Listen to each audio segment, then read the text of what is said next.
En la clase número 10 estudiaremos la regulación del balance de sodio por el riñón. Esta diapositiva les muestra los logros de aprendizaje que no voy a ir en detalle, basta con que los lean. Como recordarán de las clases anteriores, en condiciones normales nos encontramos en una situación de un balance cero de sodio, es decir, que los ingresos y los egresos son iguales, por lo tanto la diferencia es cero, y de la ingesta diaria de sodio, de la cual un 100% es reabsorbida en los intestinos y es acompañada también con reabsorción de agua, un 95% de esta es eliminado a nivel renal, el resto es eliminado a nivel colónico o por la transpiración. ¿Ya? Y esta regulación de egresos renales ocurre a nivel tubular. Hay tres conceptos importantes que debemos ver antes de continuar, que el primero es la anatremia, que corresponde a la concentración de sodio en el plasma, la natriuria, que es la concentración de sodio en la orina, y la natriuresis, que corresponde a la excreción renal de sodio por día, ¿ya? Y se calcula multiplicando la natriuria por el flujo urinario o el volumen de orina producido por un día. ¿Ya? En condiciones normales, esto es 81 miliequivalentes de sodio por día, o equivalente a unos 4,7 gramos de cloruro de sodio diario, que corresponde a la dieta normal. El manejo renal de sodio, como deben recordar, depende a nivel renal de la carga filtrada. Esto ocurre en el glomérulo. Recuerden que la BFG por la concentración plasmática de sodio y la capacidad de los túbulos para reabsorber el sodio filtrado hacia los capilares peritubulares. Finalmente, menos de un 1% de la carga filtrada de sodio termina como carga excretada y esto corresponde a la natriuresis. ¿Ya? Y este proceso de reabsorción de sodio, como hemos visto, ocurre en distintos segmentos del túbulo, en distintas proporciones, siendo más abundante en el túbulo proximal y menos en el túbulo colector. Es importante que recuerden que a mayor reabsorción tubular de sodio va a haber menos natriuresis, ¿ya? Y en forma inversa, a menor reabsorción tubular de sodio va a haber mayor natriuresis o mayor excreción renal de sodio. El siguiente gráfico nos muestra una relación entre presión arterial y natriuresis. Esto es conocido como la curva presión-natriuresis, y el cual vemos graficado acá en el eje de las Y, la natriuresis o diuresis, porque esto va acompañado con agua, en función de la presión arterial media. Y lo que podemos ver es esta relación directamente proporcional, en la cual a mayor presión arterial media, es decir, cuando tenemos mayor, por ejemplo, volumen de fluido o mayor resistencia periférica tubular, va a aumentar la natriuresis para que logremos disminuir la presión arterial. Es decir, eliminamos más sodio por la orina y con ello agua y logramos reducir la volemia y restaurar una presión arterial normal. Entonces, en condiciones de una dieta normal de sodio, vemos que esta natriuresis, que está graficada como veces por la natriuresis normal, se intersecta con la curva de natriuresis, acá esta línea punteada azul, y a este punto de intersección lo llamamos el punto de equilibrio, es decir, con una dieta normal de sodio y un balance cero, lo que tenemos es una presión arterial que se va a mantener en este punto porque existe una natriuresis que es constante y que permite mantenerla a ese valor. Sin embargo, si hubiese un aumento de la presión arterial media, como vemos reflejado en esta línea roja, por ejemplo, que llegamos a 160 milímetros de mercurio, lo que va a ocurrir es que para compensar este aumento va a haber un aumento de la natriuresis, que lo vemos acá, en esta línea verde. Llegaríamos a este punto. Al aumentar la natriuresis se va a eliminar más sodio por la orina y con ello más agua, con lo cual vamos a restaurar la volemia y podemos volver a este punto de equilibrio. ¿Sí? En forma inversa, si tuviéramos una caída de la presión arterial media, lo que ocurriría sería lo opuesto. Tendríamos en este caso una disminución de la natriuresis porque estaríamos reabsorbiendo más sodio a nivel renal, lo cual nos permitiría también conservar mayor volumen de fluidos y con ello nos moveríamos de vuelta al punto de equilibrio que teníamos originalmente. ¿Bien? A continuación discutiremos uno de los mecanismos que es el más importante para la regulación de la natriuresis. Como vemos en esta figura, si hubiese un cambio de la volemia, es decir, una disminución, también disminuiría el pool de sodio disponible a nivel plasmático, y esto provocaría una caída de la presión arterial media. Por ejemplo, lo que ocurriría en una hemorragia o en una deshidratación severa. ¿Sí?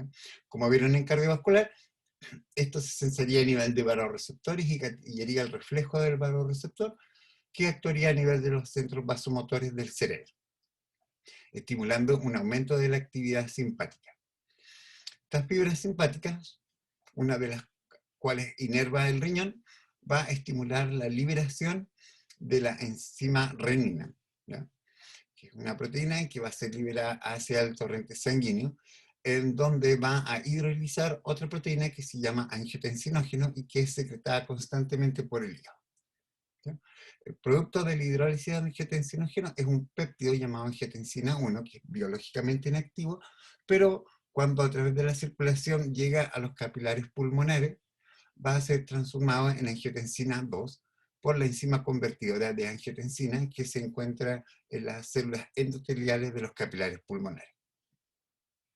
Esta angiotensina 2 es una hormona que tiene diversas acciones. Por ejemplo, una de ellas es que actúa como un potente vasoconstrictor, con lo cual va a aumentar la resistencia periférica total, y además va a actuar sobre las células de la corteza de la glándula adrenal, en donde va a estimular la síntesis y liberación de otra hormona llamada aldosterona. Esta aldosterona es una hormona que va a actuar sobre células del nefrón distal, es decir, túbulo distal y túbulo colector, para aumentar la reabsorción de sodio y agua y con eso aumentar la volemia.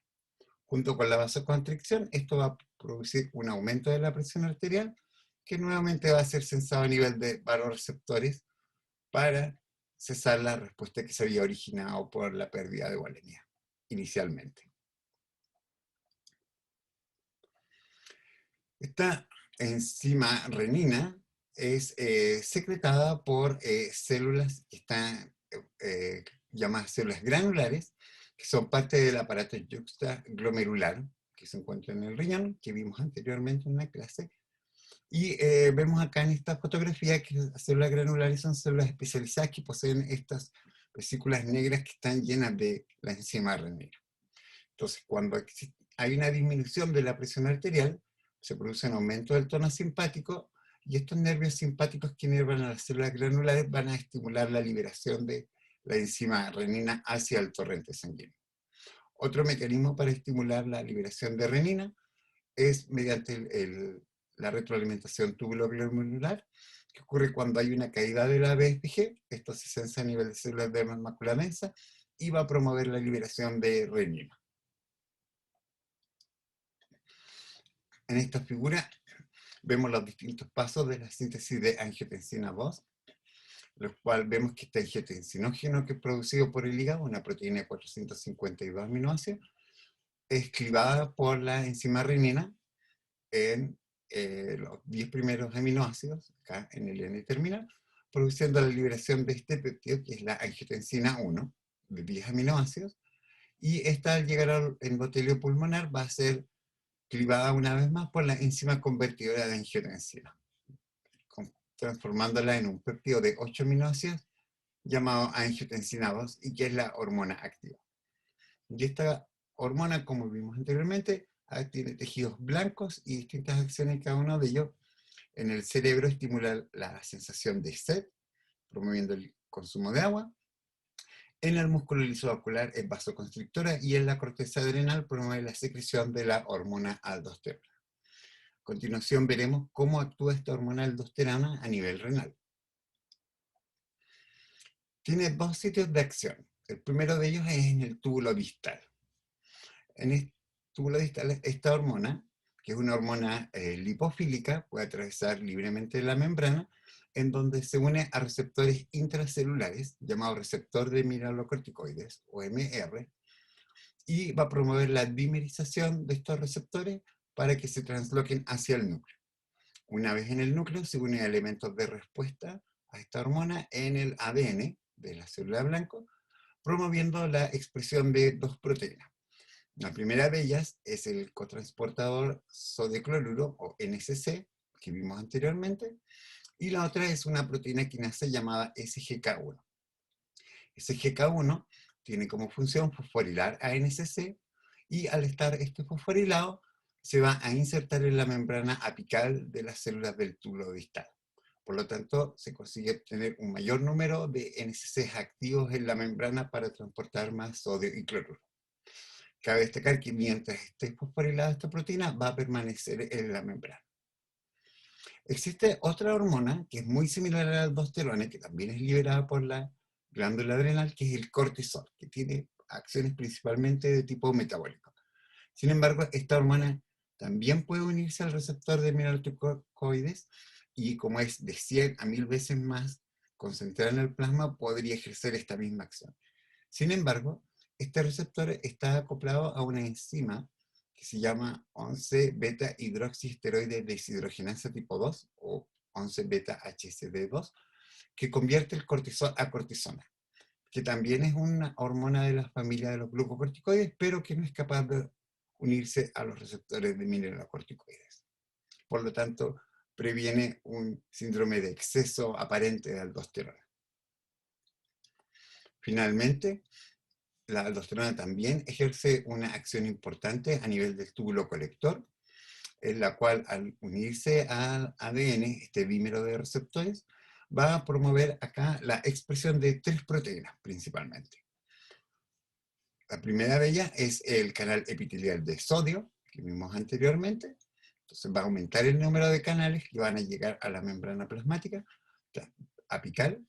También va a promover la expresión de canales de potasio, específicamente del tipo ROMK.